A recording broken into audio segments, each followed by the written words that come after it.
반갑습니다, 여러분. 오늘은 물리학 1 7번째 시간으로 힘과 운동 6번째 내용을 같이 공부하도록 하겠습니다. 오늘 배울 내용은 상호작용하는 힘입니다.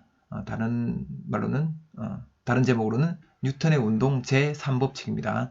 교과서 24쪽부터 27쪽을 먼저 읽고 이 강의를 들어주시기 바랍니다. 뉴턴의 운동법칙은 우리 지난 시간에 1, 2법칙까지 우리가 배웠습니다. 1, 2법칙은 1법칙은 관성법칙, 2법칙은 가속도법칙이라고 따로 그 이름을 붙여줬는데 이 1, 2법칙을 식으로 나타내면 이 식 F는 ma라는 이 식 하나로 표현할 수 있다고 하였습니다. 그럼 이거는 1, 2법칙은 뭐에 대한 설명이냐면 어떤 물체에 알짜 힘이 주어졌을 때, 어떤 물체에 힘이 주어졌을 때 그 물체가 어떤 운동을 하느냐, 그러니까 에 대한 설명이었고 결국은 힘의 정의에 대한 설명이었습니다. 힘의 정의에 대한 법칙이었습니다. 그럼 오늘 할 거는 제3법칙으로 제3법칙은 작용 반작용 법칙이라고 하며 이 작용 반작용 법칙은 이 힘이라는 게 요 1, 2법칙에서 힘의 정의를 했으니까 요 힘이라는 게 그러면 도대체 작용할 때는 어떤 식으로 작용하는지에 대해서 설명한 법칙입니다. 그러니까 힘이 작용하는 방식에 대해서 설명한 것이 제3법칙입니다. 다시 한번 정리할게요.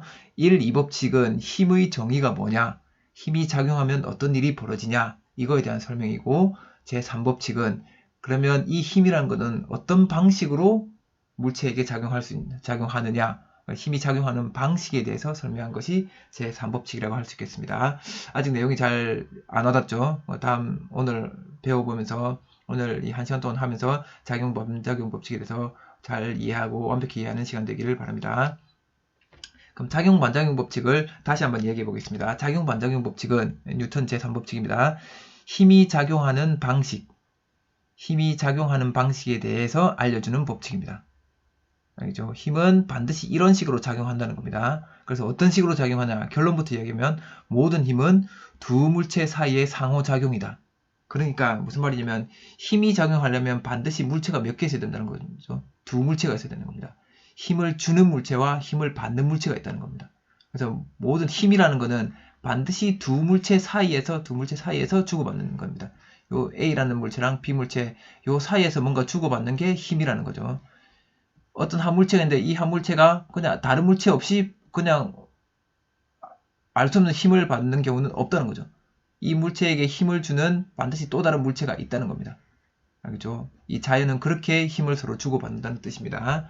그래서 힘이라는 거는 반드시 쌍으로 존재합니다. 쌍 또는 짝으로 존재합니다. 짝. 그래서 그 한 힘을 작용하는 힘이라고 그러고 작용이라고 그러고 그 짝이 되는 힘을 반작용 힘이라고 부릅니다. 그래서 뉴턴의 운동 제3법칙을 작용 반작용 법칙이라고 합니다. 이걸 우리가 우리의 생활과 삶에 적용을 시켜보면 결국은 뭐냐면 나 혼자서는 아무것도 못한다는 겁니다.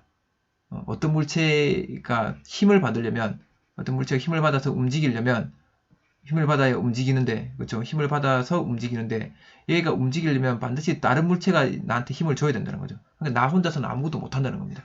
이게 뉴턴 운동 제3법칙이 우리 삶에 어떻게 적용되는지 한번 생각해 본 것입니다. 다음으로 넘어가겠습니다. 그럼 우리 교과서에 보면 이런 자동차 발명품이 하나 나와 있습니다. 이 자동차는 어떤 자동차냐면 돛이 있기 때문에 평소에는 바람이 이렇게 싹 불면 바람이 이렇게 쑥 분다. 그러면 얘가 요 바람에 의해서 앞으로 이쪽으로 가겠죠. 이동하겠죠. 바람이 없는 날에는 어떻게 하냐면 이 선풍기를 돌리는 겁니다. 선풍기를 돌려서 바람이 이쪽으로 불게 해서 인공적으로 바람을 만들어서 얘가 앞으로 가게 만든다는 거죠. 그럼 과연 이게 선풍기가 이렇게 돌아서 바람을 불면 이 차는 이쪽 앞으로 갈 수 있을까? 이거에 대한 질문입니다. 이 질문입니다. 이거는 여러분들 보면 갈 수 있을 것 같기도 하고 못 갈 것 같기도 하죠. 이거에 대해서 여러분들이 이번 시간을 배우고 나면 이 자동차에 대해서 이제 설명할 수 있게 됩니다. 이 문제에 대해서 답을 할 수 있게 될 것입니다. 다음으로 넘어가겠습니다. 그러면 물체를 움직이려면 우리가 어떻게 해야 된다고 배웠습니까? 뉴턴의 운동 1, 2법칙에서 물체를 움직이기 위해서는 반드시 뭐가 필요하죠? 네, 그렇죠. 외부에서 작용하는 힘이 필요합니다. 요 외력이 필요하죠. 외력. 알짜임이 필요합니다. 알짜임 F가 꼭 필요합니다. 이 알짜임 F가 있어야 이 물체는 이쪽으로 이동합니다. 이동. 정지했던 물체는 이 물체로 이쪽 방향으로 이동하는 거죠. 그렇죠. 요 안에 있는 입자들끼리 서로 아무리 잡아당기고 서로 밀어내도 요 내부에서 주고받는 이 내력으로는 절대 이 물체를 움직일 수가 없습니다. 반드시 이 물체의 외부에서 누군가 이 물체에게 힘을 줘야 이 물체는 이동할 수가 있습니다. 이게 이제 뉴턴의 운동법칙 1, 2법칙에 대한 설명이었죠. 그러면 이 외력이 도대체 어떻게 작용하는 거냐? 한번 우리 같이 알아봅시다. 여러분들이 누워있다가 일어나기 위해서는 어떻게 되는지 한번 생각해 보세요. 여러분이 아침에 방에 누워 있습니다. 아침에 이제 자고 학교 가기 위해서 누워 있습니다. 누웠다가 일어나야 됩니다. 여러분이 이렇게 몸을 이렇게 세워야 됩니다. 그럼 여러분 몸이 이동해야 되죠. 이동하려면 반드시 뭐가 필요하다고 그랬죠? 외력이 필요합니다. 외력은 나 스스로가 나에게 주는 힘이 아니라 내가 이 팔로 내가 팔을 잡아 당겨서 일어나는 게 아니라 누군가 외부에서 누군가가 나를 끌어올려 줘야 됩니다. 그렇죠? 그게 바로 외력이죠. 내가 아닌 다른 누군가가 나를 끌어올려 줘야 됩니다. 나에게 힘을 줘야 됩니다. 그래서 아침에 이제 부르죠. 내가 일어나기 위해서 나 스스로는 못 일어나니까 그럼 옆에 자고 있던 형에게 이야기합니다. 형, 나 좀 일으켜줘. 그럼 형이 일으켜 주려고 하는데 형도 누워있죠. 형이 일어나려면 형도 누군가 자기를 일으켜줘야 형이 또 일어나서 또 나를 일으켜줍니다. 그럼 형은 또 자기 스스로 못 일어나니까 안방에 계신 부모님을 깨웁니다. 엄마, 아빠, 저 좀 일으켜주세요. 그럼 부모님이 이제 그 소리를 듣고 깨우러 오시겠죠. 깨우러 오시는데 부모님도 누워 있습니다. 그럼 부모님도 일어나야 되는데 스스로는 또 못 일어나시죠. 그러면 이 세상에 누워 있는 사람들은 아무도 스스로 일어날 수가 없습니다. 근데도 우리는 일어나죠. 여러분들 일어날 때 어떻게 합니까? 어떻게 일어나는지 한번 생각해 보세요. 어떻게 일어나냐면 여러분들은 이 팔을 이용해서 땅을 밀칩니다. 그렇죠? 팔을 이용해서 땅을 밀면 여러분이 땅으로부터 힘을 받습니다. 이게 바로 작용 반작용 법칙입니다. 이게 바로 힘이 작용하는 원리입니다. 내가 이 땅에게 힘을 주면 이 땅도 나에게 힘을 준다는 게 이게 힘이 두 물체 사이에서 서로 상호작용한다는 작용 반작용 법칙에 대한 내용입니다. 그래서 이 내용을 기본 바탕으로 해서 여러분들 이 작용 반작용 법칙 힘의 상호작용에 대해서 좀 더 구체적으로 알아보도록 하겠습니다. 그럼 힘의 상호작용을 이해하기 위해서는 먼저 이 상황을 한번 봅시다. 여러분들이 배를 타고 앞으로 간다고 생각해 봅시다. 그러면 내 배가 앞으로 가려면 노를 저어야 되죠. 그럼 노를 저으면 무슨 일이 벌어지냐면 이렇게 노가 물을 미는 힘이 생깁니다. 나는 배가 앞으로 가기 위해서 내 배를 앞으로 그냥 미는 게 아니라 내가 아무리 배를 앞으로 밀어봤자 배는 앞으로 안 가죠.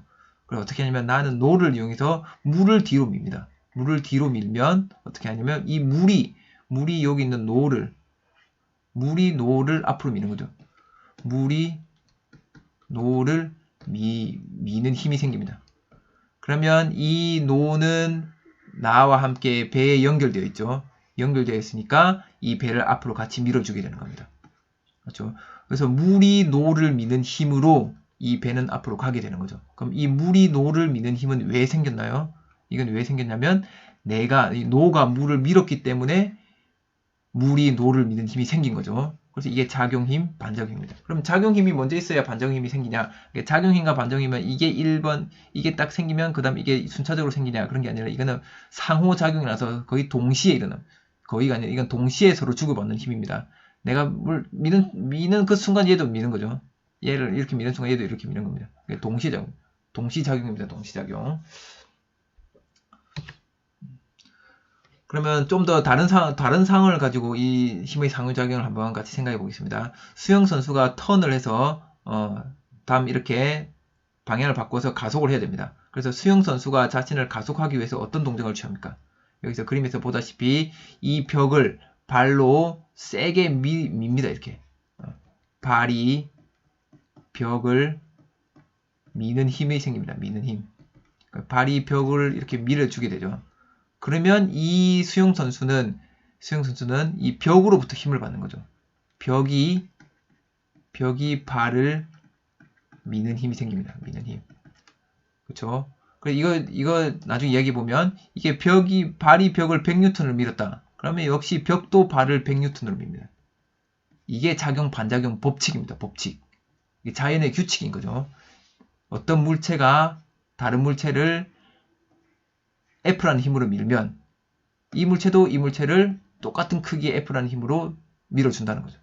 그래서 수영선수의 몸을 가속시키는 힘은 여기서 벽이 발을 미는 힘으로 벽이 발을 미는 힘, 요 힘으로 수영선수가 가속이 되는 겁니다.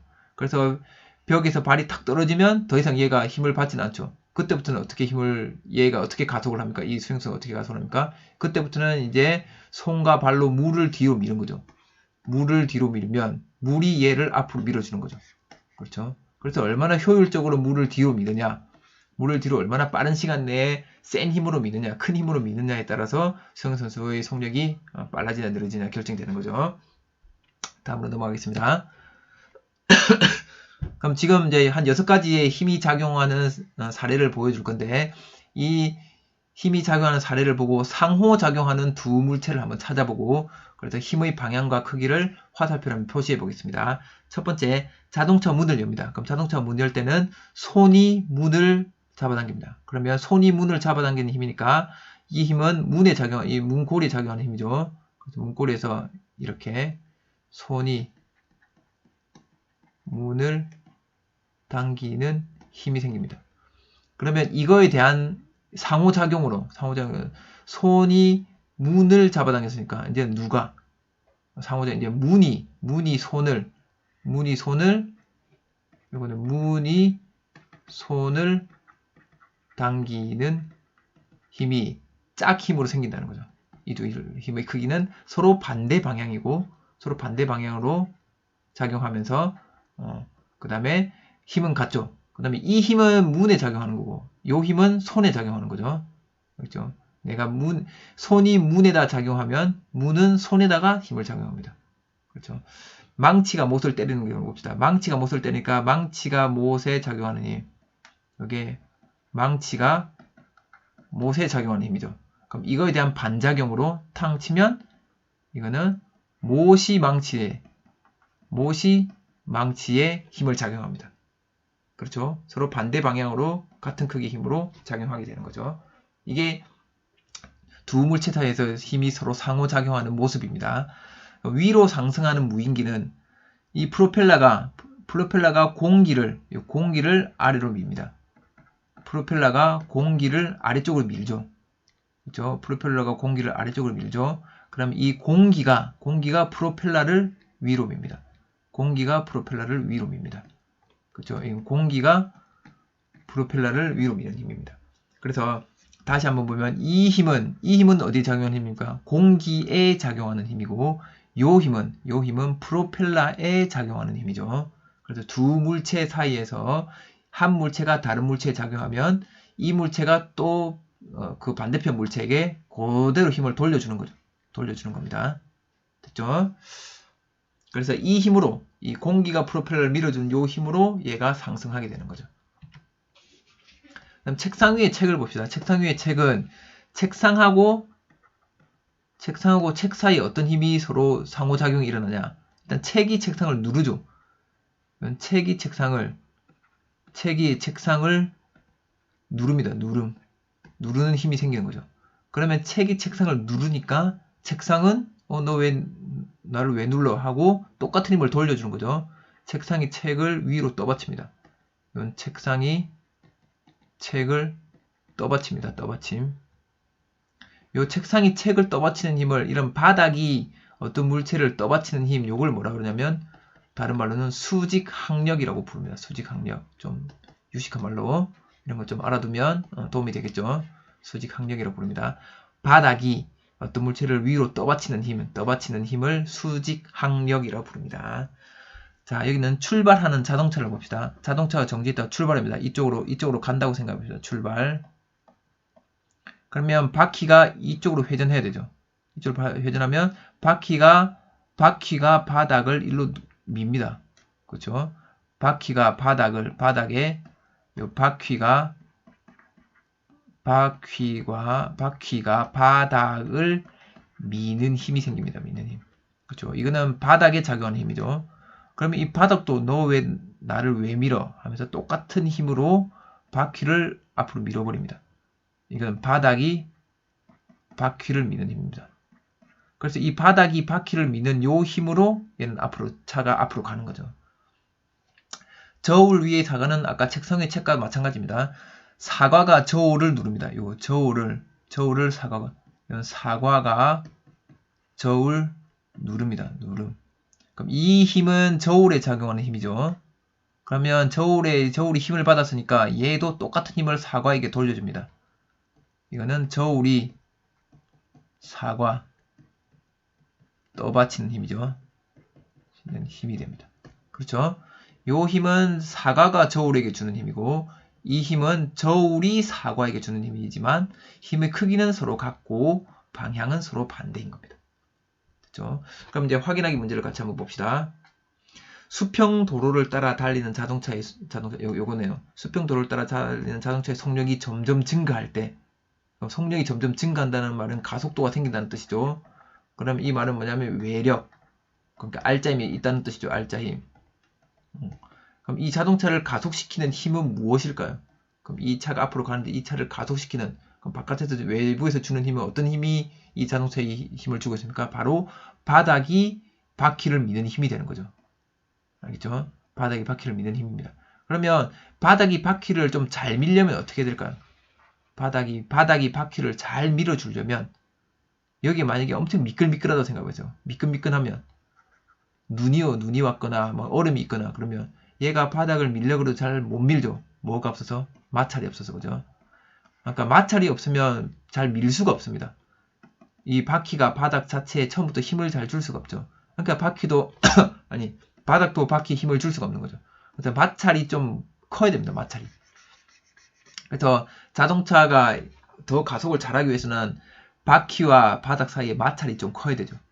그렇죠? 바퀴와 바닥 사이에 마찰이 커서 밀어주는 힘이 커지도록, 밀어주는 힘이 잘 생기도록 만들어줘야 되고 그 힘에 대한 반작용으로 이 바퀴가 바닥으로부터 힘을 받아서 가속이 될 수 있는 겁니다.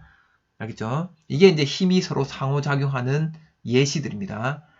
다시 한번 정리하면 힘은 서로 다른 두 물체 사이에서 상호작용하면서 생성된다 그랬습니다. 상호작용하는 게 힘이라 그랬습니다. 그래서 어떤 물체가 다른 물체에 힘을 주게 되면 그 물체도 힘을 준 물체에게 똑같이 돌려준다는 거죠. 알겠죠? 그래서 이를 이제 뉴턴이 생각하고 정리해서 뉴턴의 운동 제3법칙을 발표를 했습니다. 그래서 뉴턴 운동 제3법칙은 작용 반작용 법칙이라고도 불리며 내용은 이렇습니다. 힘은 항상 두 물체 사이의 상호작용이다. 여기가 내용이죠. 한 물체가 다른 물체에 힘을 가하면 다른 물체도 그 물체에 크기가 같고 방향이 반대인 힘을 가한다. 이겁니다. 간단하죠. 다시 한번 여기다 그림을 그려서 정리해 보겠습니다. A라는 물체가 있고 여기에 B라는 물체가 있습니다. 그렇죠? A라는 물체가 B라는 물체를 이쪽 방향에 힘을 줬습니다. A가 B를 미는 힘입니다. 그럼 이거는 B에 작용한 거죠. B에 A가 B를 밀었습니다. B를. 그럼 이거에 대한 반작용 힘은 뭔가요? 이거 작용 A가 B를 밀었으니까 B도 A를 똑같이 밀어줍니다. 이거는 A에 작용하는 거죠. 이제는 A한테 돌려주는 거죠. B가 A를 미는 힘입니다. 그렇죠? 그래서 요 B는 요 힘으로 이게 R자임이 되니까 이걸로 가속이 되는 거고 A는 요 힘으로 가속이 됩니다. 그래서 서로 밀면 서로가 반대 방향으로 이렇게 탁 움직이는 거죠. 여기서부터 딱 반대로 탁 움직이는 겁니다. 그렇죠? 여기서 이제 민다는 건 여기서 만약에 중간에서 폭발이 빵 일어났다. 폭탄이 빵 터졌다. 그럼 서로가 서로를 밀면서 이렇게 가는 거죠. 이때 미는 힘은 똑같다는 거죠.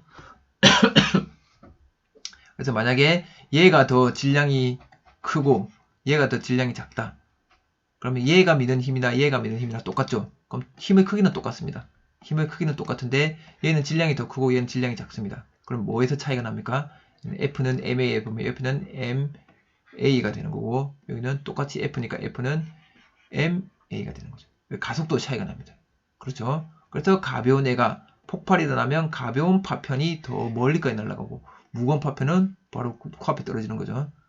그렇죠? 그래서 이렇게 되는 이유가 이런 겁니다. 이런 거. 서로 작용 반정 힘이 같기 때문에 두 물체에 작용하는 힘이 서로 같기 때문에 질량에 따라서 가속도가 달라지고 가는 거리가 달라지게 되는 겁니다. 그러면 이제 출발하는 육상 선수들이 왜 이렇게 스타팅 블록을 이렇게 세워놓고 100m 선수들이 출발하는지 알겠죠? 최대한 처음 출발할 때 나를 가속시키는 힘을 크게 하기 위해서. 그래서 내가 스타팅 블록을 밀 때 요게 밀어주는 힘이 커지게 하기 위해서 이 스타팅 블록을 따로 설치하는 겁니다.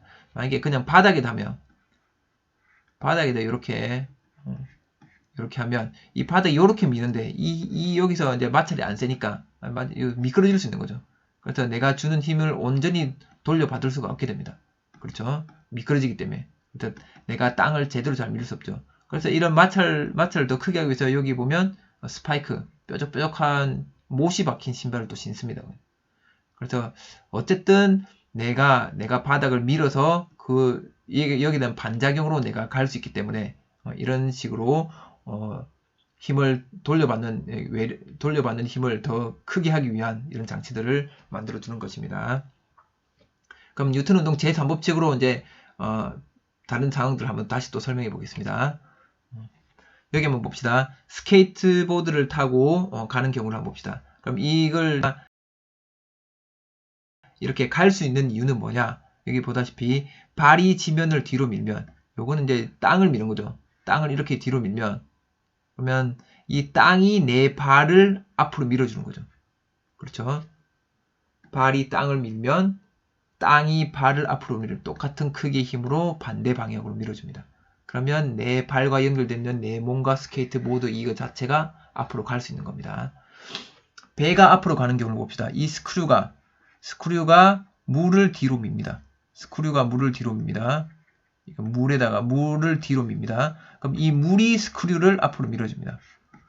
물이 스크류를 앞으로 밀어줍니다. 그럼 이 힘이 크기가 같다는 거죠. 그래서 이 힘으로 배가 앞으로 갈 수 있는 겁니다. 그래서 이걸 얼마나 세게 물을 밀어주느냐에 따라서 배의 속력이 결정이 되는 거죠. 그 다음에 이제 이 경우를 한번 생각해 봅시다. 어떤 사람이 있습니다. 이 사람에게 작용하는 힘 중에 가장 대표적인 게 중력이죠. 중력은 어떤 힘입니까? 지구가 물체를 당기는 힘입니다. 지구가 물체를 당기는 힘이고 이 힘의 크기는 이 사람의 질량이 m이라면 mg라고 우리가 배웠습니다. 그죠?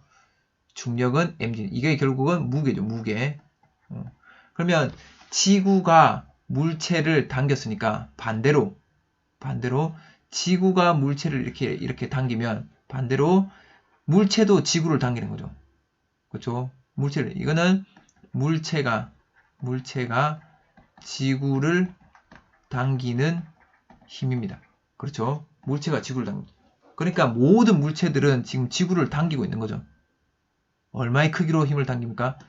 지구와 물체를 당기는 힘의 크기가 똑같은 크기의 힘으로 물체도 지구를 당깁니다. 그러면 얘도 물체의 질량이 m이라면 mg만큼 당기고 있는 거죠. 그럼 여러분 생각해 보세요. 지구가 있습니다. 질량이 m인 사람이 있고 질량이 스몰 m인 사람이 있습니다. 그럼 이 사람한테 작용하는 중력은 라지 mg, 이 사람한테 작용하는 중력은 스몰 mg입니다. 그럼 이 사람들도 이 사람이나 역시 지구를 잡아당기고 있다는 거죠. 지구를 자기 쪽으로 잡아당기고 있다는 겁니다. 잡아당기고 있습니다. 그러면 이 덩치가 큰 사람 라지 m인 사람이 지구를 당기는 힘의 크기는 얼마입니까? 라지 mg죠. 이 힘으로 자기의 몸무게만큼 잡아당기고 있는 거죠. 그럼 이 사람은 스몰 m이라는 질량을 가진 사람은 지구를 잡아당길 때는 스몰 mg로 잡아당깁니다. 알겠죠? 그러니까 지금 몸무게가 무거운 사람들은 지구를 더 큰 힘으로 잡아당기고 있다는 뜻입니다. 그러니까 지구를 더 큰 힘으로 지금 잡아당기고 있다는 거. 알겠죠? 선생님은 질량이 60kg입니다. 그럼 선생님 중력은 mg니까 요 g값은 거의 10m/s 제곱이라고 그랬죠. 그래서 이건 대충 얼마냐면 선생님 60kg이니까 600N입니다. 600N. 선생님 이 말은 600N이라는 이건 뭐냐면 지구가 선생님을 600N으로 잡아당기고 있습니다. 그러면 선생님도 지구를 매일 선생님도 지구를 600N으로 잡아당기고 있는 거죠. 누워 있을 때나 걸어갈 때나 뭐 엎드려 있을 때나 지금 이렇게 수업 준비를 할 때나 아니면 공부를 할 때나 항상 선생님은 지구를 600N으로 잡아당기고 있습니다. 그래서 선생님과 지구 사이에는 서로 600N의 힘을 주고받고 있는 거죠. 매일매일 언제나 어디서나. 알겠죠? 이게 힘이 상호작용하는 뉴턴 운동 제3법칙에 대한 설명입니다. 그러면 이제 요 사과의 경우를 한번 봅시다. 그럼 사과의 경우, 아까 작용 반작용 하면 항상 두 힘만 표시가 되는데 여기는 보니까 힘이 3개의 힘이 표시되어 있습니다. 와, 이건 도대체 뭘까요? 한번 봅시다. 참, 이 사과만 놓고 보겠습니다. 사과만 놓고 보면 사과에게 작용하는 힘은 일단 첫 번째로 사과가 받는 중력이 있습니다. 이거는 다른 말로 풀면 지구가 사과 당기는 힘입니다. 잠시만요. 당기는 힘. 그럼 지구가 사과를 당기는 힘이니까 요거는 이제 지구가 사과에게 주는 힘이죠. 그럼 이거에 대한 반작용 힘은 뭘까요? 반작용 힘은 여기는 안 나와 있습니다. 반작용 힘은 여기 안 나와 있죠. 요거에 대한 반작용 힘은 사과가 지구 당기는 힘이죠. 당기는 힘. 그렇지. 여기는 표시가 안 됐습니다. 여기는 이제 지구가 없으니까 여기에 이제 지구 있다 했습니다. 요게 사과가 지구 당기는 힘입니다. 그럼 사과의 질량을 파란색으로 할게요. 사과의 질량을 M이라고 할게요. 사과의 질량을 M. 그러면 사과가 받는 중력의 크기는 얼마입니까? 이거는 mg죠. mg입니다. 그러면 사과가 지구를 당기는 힘의 크기는 얼마입니까? 이거는 요거랑 사과가 받는 중력하고 작용 반작용 관계니까 이거 역시 mg죠. 힘의 크기는 같다 그랬으니까. 그렇죠? 그러면 지금 지구가 사과를 mg로 잡아 당기니까 당기는 그 힘으로 사과가 책상을 누르겠죠. 그렇죠? 사과가 책상을 누릅니다. 얼마의 힘으로 누릅니까? 자기 무게만큼 누르겠죠. 그래서 이 사과가 책상을 누르는 힘은 이제는 이 사과가 책상에게 작용하는 힘입니다. 책상. 이 사과가 지구를 잡아당기기도 하지만 사과가 책상을 누르기도 하죠. 이 힘의 크기가 mg입니다. 그럼 사과가 책상을 눌렀으니까 이거에 대한 반작용이 뭘까요? 사과가 책상을 누르는 힘에 대한 반작용은 여기에요. 책상이 사과를 떠받쳐야 됩니다. 그렇죠? 이 힘이 크기가 얼마입니까? mg죠, mg. 왜냐하면 이 힘이랑 서로 작용 반작용이니까. 그렇죠? 그러면 이 세 힘들 중에서 사과에게 작용하는 힘은 뭔가요? 사과에게 작용하는 힘은 이거는 요 힘이죠. 사과가 받는 중력. 그 다음에 책상이 사과를 떠받치는 힘. 요 두 힘이 사과에 작용하는 힘입니다. 그럼 사과한테 작용하는 힘은 아래쪽 방향으로 중력이 작용하고 위쪽 방향으로 책상이 떠받치는 힘이 작용하니까 요 두 힘의 크기는 mg로 서로 같고 그러니까 이 사과는 여기 정지하고 가만히 있는 거죠. 그렇죠? 만약에 책상이 없으면 책상이 사과를 떠받치는 힘이 안 생기니까 사과는 어떻게 됩니까? 아래로 떨어지게 중력밖에 없으니까 아래로 떨어지겠죠. 하지만 책상이 딱 받치고 있으니까 책상이 사과를 떠받치는 힘이 사과가 받는 중력만큼 딱 받치고 있으니까 요 힘의 크기가 딱 같으니까 R점이 0이죠. R점이 0이니까 정지해 있는 물체는 계속 정지해 있는 거죠. 알겠나요? 여기서는 힘들을 우리가 여기를 여러 개를 표현하고 있지만 이 힘들이 어디에 작용하는 힘인지를 잘 파악을 해서 그래서 한 물체에 작용하는 힘이 힘 두 개가 힘의 크기가 같고 방향이 반대면 이 힘 자체는 R점이 0이 된다는 그 사실을 우리가 여기서 한번 추가로 더 알 수가 있습니다. 그럼 이걸 한번 정리해서 한번 같이 살펴보도록 하겠습니다. 여기서는 힘의 평형하고 작용 반작용 힘을 서로 구별해보는 그런 시간을 갖도록 하겠습니다. 먼저 여기를 물체라고 봅시다. 물체 질량은 m입니다. 이거는 책상입니다. 책상. 그럼 이 바닥은 지구라고 합시다. 지구. 그럼 여기 여러분들은 이제 잘 봐야 됩니다. 주의해서 잘 보셔야 됩니다. 일단 대표적으로 요 물체하고 지구 사이에 일단 작용하는 힘이 있죠. 그래서 이걸 표시를 해볼게요. 여기는 이거는 지구가 물체를 당기는 힘입니다. 이거는 중력이죠. 중력. 이거는 역시 무게라고 했습니다. 무게. 크기는 mg입니다. mg. 됐죠? 그럼 여기부터 우리 시작해 봅시다. 자, 이거 1번. 이거 1번입니다. 1번. 1의 반작용 힘을 구해봅시다. 1의 반작용. 그럼 1의 반작용은 뭔가요? 지구가 물체를 당겼으니까 그럼 반작용은 요것만 주어와 목적어만 바꾸면 되는 거죠. 그럼 1의 반작용은 물체가 지구 당기는 힘입니다. 당기는 힘. 요걸 2번이라고 합시다. 그럼 이 힘의 크기는 얼마인가요? 요거에 대한 반작용 힘이니까 mg죠. mg죠. 그러면 이 2번 힘을 한번 표시해 보겠습니다. 2번 힘은 누구에게 작용하는 힘인가요? 이 힘은 물체에게 작용하는 힘이 아니라 지구에게 작용하는 힘이죠. 지구에게 이쪽으로 작용합니다. 이게 2번 힘입니다. 2번. 그렇죠? 이 2번 힘입니다. 됐나요? 그럼 이 두 개가 작용 반작용 힘입니다.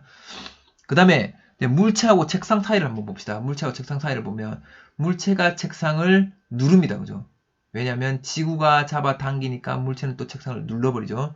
그래서 요 힘, 요거는 책상에 작용하는 힘, 요거 3번 힘, 3번 힘은 물체가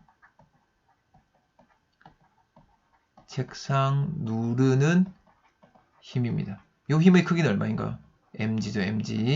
mg만큼 누르겠죠. 그러면 3의 반작용 힘을 봅시다. 반작용. 3의 반작용은 3은 물체가 책상을 눌렀습니다. 그럼 반작용이니까 요 두 개를 쏙 바꾸면 이제 책상이 물체에게 뭐 작용해야죠. 그래서 책상이 물체를 떠받치는 힘. 요걸 4번이라고 합시다. 책상이 물체를 이제 떠받쳐야 됩니다. 그러면 이 4번 힘은 누구에게 작용하는 힘인가요? 책상이 물체를 떠받쳐야 됩니다. 이게 4번 힘이죠. 4번 힘이죠. 그럼 이 4번 힘의 크기는 얼마인가요? 물체가 책상 누르는 힘이 mg니까 그럼 책상이 물체를 떠받치는 힘도 역시 mg가 되겠죠. 작용 반작용 힘은 서로 힘의 크기가 같다 그랬으니까. 그럼 이렇게 됐습니다. 그러면 우리가 지금 또 다른 힘들이 있지만 우리 이까지만 이제 살펴봅시다. 그러면 작용 반작용 힘들을 찾아봤습니다. 1번하고 2번이 작용 반작용 힘이고 3번, 4번이 또 작용 반작용 힘입니다. 그럼 여기서 이제 우리가 하나 더 알아볼 게 뭐냐면 물체에 작용하는 힘을 봅시다. 물체에 작용하는 힘.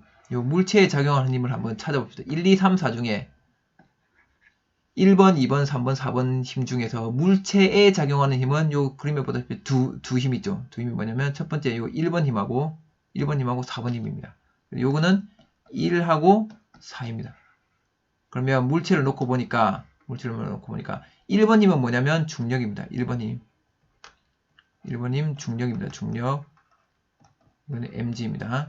그 다음 4번 힘은 요겁니다. 요거. 책상이 물체를 떠받치는 힘. 이거는 다른 말로는 뭐라 그러냐면 수직항력이라고 부릅니다. 수직항력. 어떤 면이 물체를 떠받치는 힘은 다 수직항력이라고 부릅니다. 그럼 이거 수직항력이라고 써볼게요. 수직항력. 요게 힘이 mg입니다. 그렇죠. 그럼 이거는 한 물체에 작용하는 힘이야. 한 물체에 작용하는 힘입니다. 그래서 한 물체에 작용하는 힘이 서로 힘의 크기가 같고 방향이 서로 반대입니다. 그러면 요 두 힘이 이 한 물체에 작용하니까 R자임이 0이 되는 거죠. 이렇게 R자임이 0이 되는 두 힘, 이걸 뭐라 그러냐면 1번, 4번 힘을 뭐라 부르냐면 힘의 평형 상태 두 힘이라 부릅니다. 힘의 평형 상태를 이루는 두 힘. 알겠죠? 그래서 힘의 평형 상태가 뭐냐면 힘의 평형 상태라는 거는 R자임이 이미 0인 상태입니다. 알겠죠? 그래서 요 1번 힘하고 4번 힘은 힘의 평형 상태를 이루는 두 힘이고 힘의 평형 상태라는 것은 R자임이 0인 상태. 그래서 뉴턴의 운동 제1법칙을 만족하는 상태. 1법칙. 그렇죠. 뉴턴의 운동 제1법칙은 힘의 평형 상태인 거죠. R자임이 0인 상태인 거죠. 그래서 이걸 만족하는 두 힘이 1번하고 4번 힘입니다. 그래서 여러분들 여기서 이제 친구들이 많이 헷갈리는 것이 이 힘들 중에 누가 누구의 작용 반작용 힘이냐?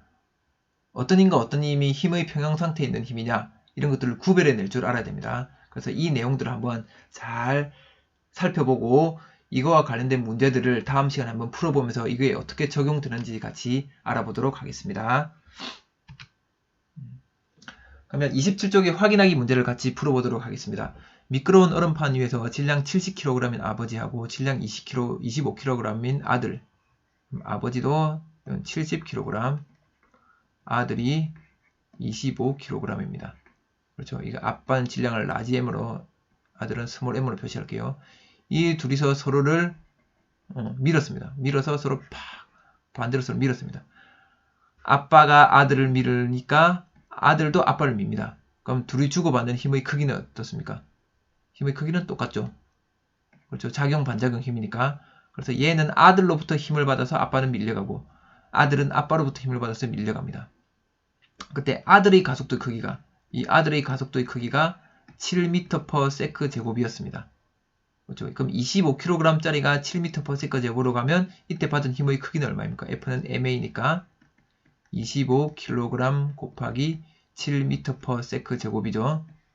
그렇죠. 이만큼 힘을 받았습니다. 그럼 아빠는 얼마의 힘을 받는 겁니까? 아빠도 똑같이 이 힘을 받는 거죠. 그래서 아빠가 받은 힘도, 아빠가 받은 힘은 F는 ma니까 A-로 갈게요. 그럼 이때 아버지 가속도의 크기는 요 A-를 구하라는 거죠. 그래서 식을 그대로 여기다 써보면 요 받은 힘의 크기는 아들이 받은 힘의 크기랑 같으니까, 그래서 아들이 받은 힘의 크기는 25kg 곱하기 7m/s 제곱. 멈췄네요. 이 힘을 받아서 아버지는 70kg짜리가 A-라는 가속도를 가지는 거죠. 됐죠? 그래서 이거 나눠보면 7, 10, kg 약분하고, 그 다음에 5, 20, 5, 25. 그럼 2분의 5가 되겠네요. 그래서 A-는 2분의 5 되고, 단위는 m/s 제곱만 남았습니다. 그죠? 그래서 m/s 제곱. 그래서 아버지의 가속도의 크기는 2.5 m/s 제곱이 되는 겁니다. 이게 작용 반작용 법칙을 이용해서 두 물체의 가속도를 구하는 방법입니다. 작용 반작용 법칙에 따르면 두 물체 사이에서 서로 힘이 상호작용하면 그 상호작용 힘의 크기는 같죠. 힘의 크기는 같고, 힘이 같으니까 그 질량에 따라서 가속도가 달라지는 거죠. 그래서 질량이 작은 애가 가속도가 더 크다는 거. 그래서 이 비율을 보니까 70대 25니까 가속도는 7대 2.5 되죠. 2.5. 그죠? 질량하고 서로 반대되는 거죠. 질량에 반비례하는 가속도를 가지게 되는 거죠. 왜냐하면 힘의 크기가 같으니까. 그죠? 우주 공간에서는 우주선을 앞으로 가속하는데 프로펠러를 쓸 수 없습니다. 그 까닭이 뭔가요? 우주 공간은 공기가 없습니다. 공기가 없죠. 그렇죠? 거의 진공에 가까운 상태입니다. 그래서 프로펠러가 밀 공기가 없습니다. 그래서 앞으로 갈 수 없습니다. 그래서 우주에서는 어떻게 앞으로 나갑니까? 우주에서는 어떻게 앞으로 나가냐면 로켓이 방구를 끼는 거죠. 로켓이 연료를 분사시키는 거죠. 빡 분사합니다. 배기가스를 분사시킵니다. 그럼 이 가스가 이 로켓이 연료 분사를 시키면, 연료를 밀어내면, 그럼 이 밀려나간 연료들이 로켓을 미는 거죠. 알겠죠? 이 방식으로 로켓은 우주 공간에서는 앞으로 나갈 수밖에 없습니다. 프로펠러로는 절대로 나갈 수가 없습니다. 그러면 이제 이 상황을 설명해 봅시다. 이 자동차는 앞으로 갈 수 있을까요, 없을까요? 선풍기의 바람을 불어서 이 자동차는 앞으로 갈 수 있을까요, 없을까요? 네. 이 내용을 여러분들 갈 수 있는지 없는지를 한번 생각해서 한번 답을 해주기 바랍니다. 왜 갈 수 없는지, 왜 못 가나. 그럼 어떻게 하면 갈 수 있나? 요거에 대해서 생각해보고 여러분 나중에 학습지에 답을 달아주시기 바랍니다. 그 다음 이거는 희망자만 해결하는 과제입니다. 이 과제 설명을 한번 해드릴 테니까 잘 들어보시고 이거 내가 답을 알겠다 하는 분들은 답을 해주시기 바랍니다. 리로스쿨의 글쓰기로 이건 답해주시면 되겠습니다. 자, 이거는 물리학을 어설프게 배운 당나귀에 대한 이야기입니다. 이 당나귀가 주인이 있는데 이 당나귀가 주인이 탄 수레를 끌고 앞으로 가야 됩니다. 근데 이제 주인이 당나귀 앞으로 가자 하니까 이 당나귀가 말합니다. 주인님, 제가 호평고등학교에서 물리학을 배웠습니다. 물리학을 배워보니까 어떤 이야기를 했냐면 작용 반작용 법칙에 대해서 배웠는데 제가 수레를 끌면 수레도 똑같은 힘의 크기의 힘으로 저를 반대로 끌기 때문에 저는 앞으로 갈 수가 없습니다. 제가 수레를 10,000N으로 끌었다. 10,000N. 엄청 센 힘으로 끌었습니다. 10,000N을 끌면 수레도 저를 반대 방향으로 10,000N으로 끌기 때문에 저는 앞으로 절대 갈 수가 없습니다. 그렇죠. 자, 여러분이 당나귀의 주인이라고 해봅시다. 이 당나귀가 앞으로 갈 수 있는 이유를 당나귀에게 얘기해 줘야 됩니다. 어떻게 얘기해 줄 수 있을까요? 이건 여러분들 희망자만 이게 당나귀가 한 말이 왜 틀렸는지, 당나귀가 하는 이 이야기가 왜 틀렸는지, 당나귀는 왜 앞으로 갈 수 있는지에 대해서 잘 생각해서 한번 생각이 난 사람, 답을 알겠는 사람은 리로스쿨 글쓰기로 꼭 답을 해주시기 바랍니다. 이것 외에도 여러분들 생각할 것들이 많습니다. 작용, 반작용 법칙에서는 생각할 것들이 많습니다. 여러분 이제 체육대회를 하게 되면 줄다리기를 많이 하죠. 줄다리기. 줄다리기 막 합니다. 줄다리기. 여기다. 와우, 샥. 줄을 끄고 여기 막 사람들이 엄청 서 있습니다. 그죠?